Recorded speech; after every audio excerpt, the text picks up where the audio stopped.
மூன்றாம் வகுப்பு பாடம் 2 மாணவர்கள் நினைத்தால் இதை பசங்களை எப்படி கிளாஸ் ஒர்க் எழுத வைக்கலாம், என்னென்ன கொஷின் கொடுக்கலான்னு பார்க்கலாம்.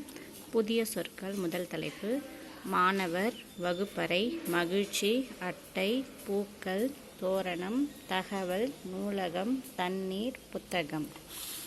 அடுத்து பொருள் எழுதலாம். மகிழ்ச்சி, இன்பம், அருமை, சிறப்பு, தகவல், செய்தி.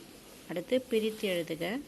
வகுப்பு கூட்டல் அறை, வகுப்பறை, வகுப்பு கூட்டல் அறை, நூலகம், நூல் கூட்டல் அகம்.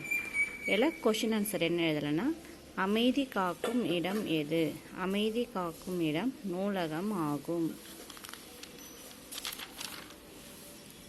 எதை வீணாக்காமல் சேமிக்க வேண்டும்? தண்ணீரை வீணாக்காமல் சேமிக்க வேண்டும். பூக்களை என்ன செய்யக்கூடாது? பூக்களை பறிக்கக்கூடாது. அடுத்து மூணாவது பாடம் மாட்டு வண்டியிலே.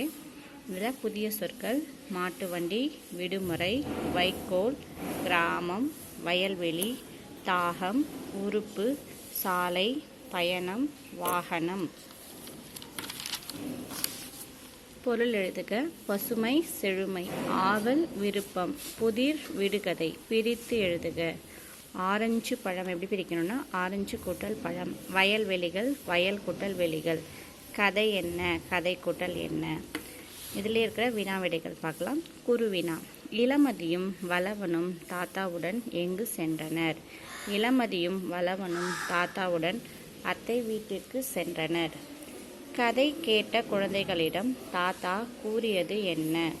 கதை கேட்ட குழந்தைகளிடம் தாத்தா புதிர் கூறினார். மூவரும் அத்தை வீட்டிற்கு எதில் சென்றனர்? மூவரும் அத்தை வீட்டிற்கு மாட்டு வண்டியில் சென்றனர். இதே போல் அடுத்த வீடியோவில் சந்திக்கலாம். நன்றி, வணக்கம்.